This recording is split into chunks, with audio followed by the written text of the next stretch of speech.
In the heart of the lively city of Asobé lived a proud and sharp-tongued young woman named Zalika, just 25, and the only daughter of the mighty Chief Baro, a legendary tycoon known across the nation for his wealth and untouchable political reach. Zalika had just finished her studies at the prestigious University of Kunto, but instead of resting or celebrating, she found herself locked in another loud disagreement with her father, who had placed one strange condition before handing her control of his vast empire.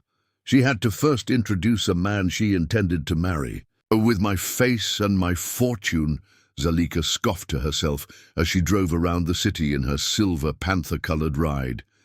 "Any man will kneel before me." But the truth was harsher than her thoughts. No matter how charming, rich, or well-dressed, the men were. Her biting words and arrogant attitude always chased them away before anything real could grow. One blazing afternoon, as the sun baked the streets of Asobé, Zalika sat irritated in her car, wondering aloud how to find a man willing to play the role of a doting partner, just long enough to satisfy her father. That's when she saw him, near a garbage pit, wearing threadbare trousers, but laughing with surprising elegance and a clear, educated accent. Intrigued, she stopped and called him over. "You," she said directly, "I have a job for you." The young man, whose name was Kwabena, approached cautiously. "What kind of job?" he asked, arms folded. She didn't flinch. "Be my boyfriend. For 1 month. I'll pay you 1 million cedis." Kwabena raised an eyebrow and replied, "Make it 2 million. She gave a smug nod. "Fine. Get in." As they rode to her father's compound, an estate so vast it swallowed hills, Kwabena asked why she was doing all this. "Family matter," she muttered. Once inside the grand gates of Zaki Hill Mansion, Kwabena stood awestruck, his eyes unable to rest. Zalika handed him clean designer clothes, then took him to a high-end tailor and a grooming salon in the Ilela district. By the week's end, he looked like a prince. "Not bad," Zalika teased. "Just remember, this is business." That weekend, Zalika's parents visited unannounced. Seeing Kwabena in the sitting room, her father narrowed his eyes. "And who is this man?" he asked sternly. "My suitor," Zalika declared. Chief Baro said nothing, but his wife raised an eyebrow. Over a tense dinner, the old chief peppered Kwabena with questions about his life, education, roots, and Kwabena's calm, thoughtful answers impressed everyone. But Chief Baro kept staring until finally he leaned forward, his eyes gleaming.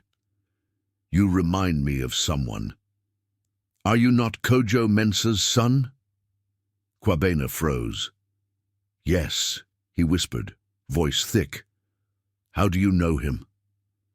Chief Baro sat back slowly, voice low with emotion. "Kojo was the man who saved my company from ruin 30 years ago. Everything I have today, I owe to him." Kwabena's eyes welled up. "He died, and vultures took all he had. I was left with nothing." The chief's face hardened with grief and rage. "Not anymore. You are now my son." Zalika sat still, her throat tight. That night, the truth unraveled. Kwabena confessed to Chief Baro that Zalika had hired him to fake a relationship. The chief exploded in fury. "Zalika, how could you?" he bellowed, her eyes filled with tears. "I was desperate." Her mother spoke gently from the corner. "Perhaps destiny wanted this to happen. Sometimes blessings wear strange cloaks." The next morning, Zalika walked into the courtyard where Kwabena sat sipping tea. She looked at him differently now, not like a tool for a plan, but as a man who had suffered with grace. "I misjudged you," she said softly. From then on, she began changing. She listened more, smiled without sarcasm, and treated the staff with care. Kwabena noticed too. They began spending time not as hired actors, but as people finding joy in each other's presence. Zalika's heart, once rigid with pride, softened with something real. Love, perhaps. And though they had started with lies, they might just be walking into something true. One afternoon, Zalika wandered into the garden, where Kwabena often spent quiet time with his books. She found him seated on a wooden bench under the shade of an old mango tree, deeply engrossed in a leather-bound book. Curious, she asked, "What are you reading?" Kwabena looked up, his tone warm and unthreatened. "A book on leadership. Your father lent it to me. He thinks it'll help me handle bigger responsibilities." Zalika paused, then smiled faintly. "Can I read it after you?" Kwabena, surprised by her tone, nodded. That moment was different. They sat together and talked, not as strangers, but as people slowly pulling back the walls between them. For the first time, their words weren't sharp or cold. They laughed over silly things and discovered they shared more than they thought. Over the following days, Zalika began to shift. She greeted staff with grace, listened instead of commanding, and even apologized when she was wrong. One evening, as the sky turned orange, Kwabena looked at her and said, "You've changed, Zalika. You're not the same woman I met." She chuckled, "Maybe I'm learning from you." He smiled, saying nothing, but in his heart he was beginning to admire her. A week later, Chief Barrow called them both to the veranda. "Kwabena," he began, "you are like a son to me now. I want you to work in my company, to see what you're truly capable of." Kwabena's voice trembled with gratitude. "It would be an honor, sir." Zalika's heart dropped for a second, but she gathered herself and congratulated him with sincerity. Then the chief added, "Zalika, you will work with him. He will teach you what leadership truly means." She accepted, though her chest tightened. On their first day at the company, whispers followed them. Employees were drawn to Kwabena's humility and clear mind. Zalika, used to snapping orders, found it hard to adjust. In one meeting, she interrupted Kwabena multiple times, trying to show dominance. Afterward, he pulled her aside gently. "Zalika, leadership is not about shouting. It's about listening, earning trust." She looked down, ashamed. "You're right, I'll do better." And she did. She started asking smart questions, showing concern for staff, and listening more than she spoke. The company began to buzz with renewed energy. Kwabena's ideas brought growth, and Chief Barrow began trusting him with more. One evening, as they walked out of the building, Zalika said, "Thank you for being patient with me." Kwabena nodded. "You've come far. I'm proud of you." Zalika felt something bloom inside her, something more powerful than pride, growth. But peace didn't last long. A major deal, months in negotiation with a powerful firm from beyond the borders, suddenly stood on the edge of ruin. The client was unhappy with new terms and threatened to pull out. Chief Barrow, looking deeply worried, called an emergency meeting. "This deal must not fail," he said. "It's key to our future." Then he turned to Kwabena. "You'll lead the rescue. Zalika will assist." Kwabena accepted with confidence. Zalika, for once, didn't feel resentment. She was nervous but ready. That night they stayed behind, poring over every document, every clause, rewriting terms and planning their strategy. It was a test of both business and trust, and neither of them could afford to fail. The pressure was on. In the heart of Ayagunwa Enterprises, the boardroom grew tense as the company's biggest international deal stood on shaky ground. Kwabena and Zalika sat side by side, poring over documents and emails, searching for a way to salvage everything. "We need to offer flexibility," Kwabena said, his brow furrowed. "Let them know we're open to compromise, but without losing. What matters to us?" Zalika, more thoughtful now than ever, nodded. "Maybe we adjust the delivery timeline, give them breathing room. That might soften their resistance." Kwabena looked up at her and nodded approvingly. "That's a good idea. Let's rework the proposal and schedule a meeting for tomorrow." The next morning they met with the foreign delegates. Kwabena spoke with calm authority, laying out their new terms with clarity and confidence. Zalika, once impatient and sharp-tongued, surprised everyone. She listened carefully, spoke with tact, and offered suggestions that showed she had learned more than just business. She had learned humility. By the end of the meeting, the foreign team exchanged impressed glances. "We'll take this to our board," their lead representative said with a smile. "It's promising." As they walked out, Zalika exhaled deeply. "Do you think we convinced them?" she asked, still unsure. Kwabena smiled at her.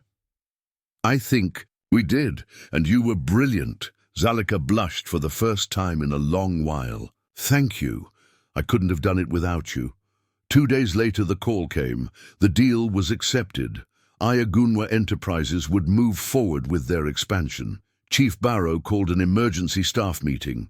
"You two," he said, beaming with pride as he looked at Kwabena and Zalika, "have done what many seasoned men could not. This is the kind of leadership I want to see carrying this company forward." Zalika's heart swelled. For the first time, her father's praise felt real and earned. That evening, a quiet celebration was held at the estate. As staff and partners congratulated them, one senior manager said what many were already thinking: "You two make a fine team." On the balcony later that night, the city lights twinkling below, Zalika turned to Kwabena. "You've helped me become a better version of myself." "Thank you." Kwabena looked at her with warmth in his eyes. "You've come a long way, Zalika. I'm proud of you." The wind danced between them, carrying with it something unspoken, a feeling neither could quite name yet. The following weekend, Chief Barrow and Madame Sade invited both of them for dinner at the family estate. During the meal, Madame Sade glanced between the two and smiled knowingly. "You two seem very close." "We're just working together, Mama," Zalika replied quickly, her cheeks warm. But Chief Barrow wasn't smiling. He looked at Kwabena with deep thought. "Tell me, son, what do you want from life now?" Kwabena answered sincerely, "I want to rebuild what my father lost and make him proud again. But for now, I just want to help Ayagunwa thrive." Chief Barrow nodded with quiet approval. Later, as they sat in the living room, Kwabena shared more of his story, of his father's rise and fall, and the pain of being robbed of everything. Zalika listened with open eyes and an open heart. She saw in him not just a partner, but a man of strength and quiet dignity. That night, on their drive back home, Zalika spoke softly. "You've taught me more than you know, Kwabena. About strength, about humility." Kwabena turned to her, his voice equally gentle. "And you've shown me that even the proudest people can learn to change when given a reason." Weeks passed. Together, they turned the company into a stronger, more united force. The staff respected them, clients trusted them, and somewhere in the middle of spreadsheets and board meetings, Zalika's admiration for Kwabena deepened. One evening, Zalika invited Kwabena to her favorite rooftop restaurant, just the two of them. As they ate under the stars, Kwabena noticed her quiet demeanor. "Are you all right?" he asked. "I was just thinking," she said, her voice softer than usual, "about how much you've changed my perspective. I used to think wealth and status were all that mattered. But you've shown me what real respect and purpose look like." Kwabena smiled. "It's never too late to learn, Zalika, and you've changed too. You're not the same woman I met outside that dump site." They both laughed gently, the air between them filled with gratitude, growth, and something more. That night, under the soft glow of city lights and a quiet drizzle soaking their clothes, Zalika felt something shift. Sitting in Kwabena's car, laughing from the unexpected downpour, she turned to him with a grateful heart. "Thank you, Kwabena," she whispered. "I truly don't know where I'd be without you." Kwabena looked at her, his face unreadable for a moment, then gently replied, "You're welcome, Zalika." Some days later, while reviewing old documents in the office, Zalika stumbled upon a dusty folder marked Badmus Holdings. Curious, she brought it up during dinner with her father, Chief Barrow. The old man's face grew still. "Chief Badmus was my closest friend," he said, his voice tinged with memory. "He believed in me when no one else did, helped me rise when I had nothing. Losing him was like losing a brother." Zalika was stunned. "Why didn't you ever tell me?" Chief Barrow sighed, "Because some things live best in the heart. But now that Kwabena is here, I feel like a part of Chief Badmus has returned." That night, Zalika sat with Kwabena and showed him the document. His eyes widened. This was one of my father's final ventures. He always spoke highly of your father. Zalika smiled gently. Maybe it was always written in the stars for our paths to cross. Kwabena looked away, contemplative. Perhaps, but there's still so much I need to prove. Later that week, Zalika invited Kwabena to a prestigious charity gala hosted by her family. At first, he declined. "I don't fit into those kinds of events." "Nonsense," she replied firmly. "You belong, your family now."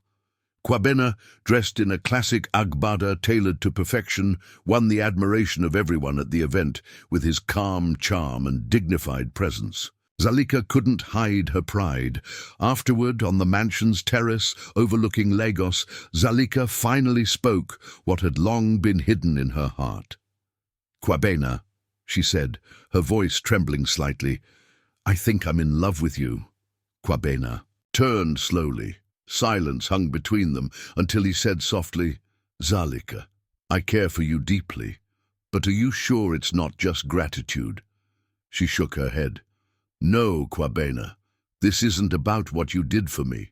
It's about who you are," he smiled. "Then I think I'm in love with you too."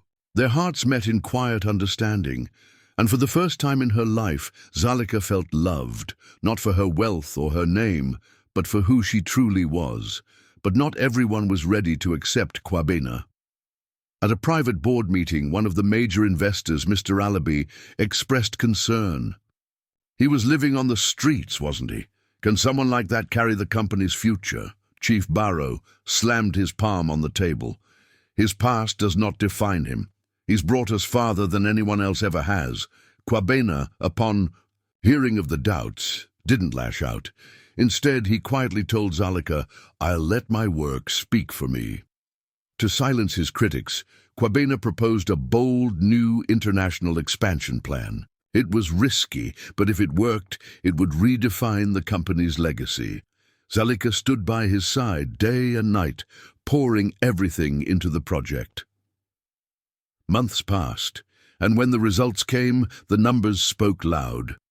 Record-breaking profits, new international partnerships, and a rebirth of Ayagunwa enterprises. At a grand dinner, Chief Barrow stood tall and proud. "To Kwabena and Zalika," he toasted, "whose dedication and unity have lifted this company beyond what I ever imagined." Zalika leaned toward Kwabena, her eyes gleaming. "You did it." He shook his head, smiling. "We did it." But joy was fleeting. Just when life seemed perfect, Chief Barrow collapsed in his study. He was rushed to the hospital. Zalika didn't leave his side for days. Her strong, fearless father lay weak, battling for his life. Kwabena never left the hospital, either sitting beside her, offering quiet strength when she needed it most. One evening, Chief Barrow awoke. With a frail voice, he called for them both. "My time is near," he said, his voice barely a whisper. "Zalika, Kwabena, carry this legacy. Together. Lead with courage.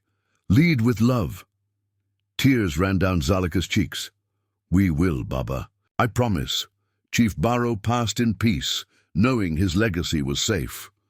Months later, Zalika and Kwabena stood before a crowd at the grand reopening of the company headquarters, now named Barrow and Badmus Group, in honor of both their fathers. Hand in hand, they addressed the people. Zalika's once arrogant voice now rang with grace.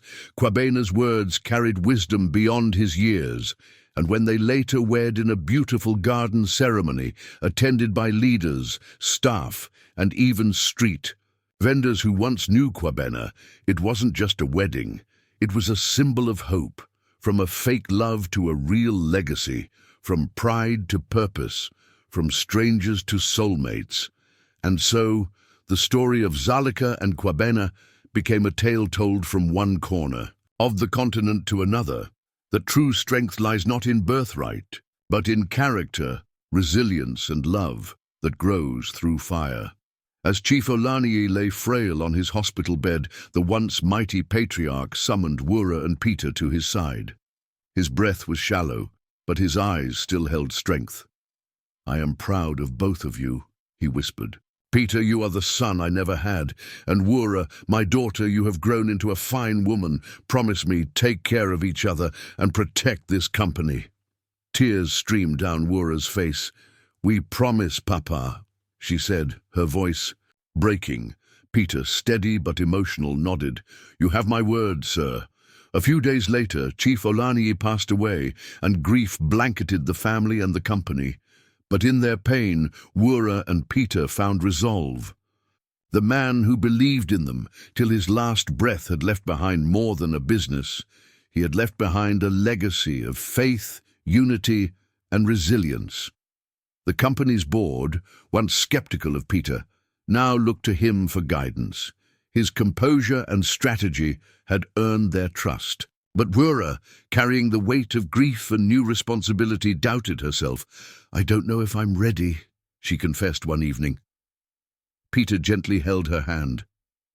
"Your father believed in you, and I do too. You're ready, Wura. More than you know."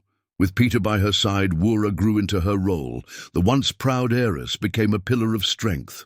Together they steered the company through uncertainty, finding strength in each other. One evening, Peter took Wura to the park her father had loved, where she used to play as a child. Fairy lights danced in the trees, and beneath them, Peter knelt with a ring in his hand. "Wura," he said, emotion thick in his voice, "you've changed my life in ways I never imagined. Will you marry me?" Tears flowed freely. "Yes, Peter," she whispered, "1,000 times yes." Their wedding, held in the heart of Lagos, was a grand celebration, not of wealth, but of transformation. Friends of Chief Olaniyi and old acquaintances of Peter's father came together. As vows were exchanged, Wura knew she was no longer the selfish girl of yesterday. She had become a woman worthy of love, purpose, and legacy. After the honeymoon, they returned to work, more driven than ever. They launched new initiatives, a scholarship fund in Chief Olaniyi's name, and programs to empower local businesses. Their efforts weren't just applauded, they became an inspiration. Years passed. In their beautiful home, filled with laughter and legacy, Wura and Peter sat watching their 2 children play. The wall bore family portraits, one of Chief Olaniyi smiling down on them. "I still can't believe how far we've come," Wura said, leaning against Peter. He smiled. "Your father would be proud of you. You've become everything he hoped for, and more." Just then, a courier arrived with a letter. It was from an old associate of Peter's father, someone who had heard of their rise and wanted to reconnect. Peter read it and smiled. "Seems my father's name still echoes," he said. Wura took his hand, "Just like you echoed into my life." They looked out over the city skyline, hand in hand, hearts full of gratitude, hope, and love. Through hardship, pride, and forgiveness, they had found something rare. A love shaped not by wealth or status, but by character. And so the story of Wura and Peter came full circle, a testimony to the power of humility, love, and second chances.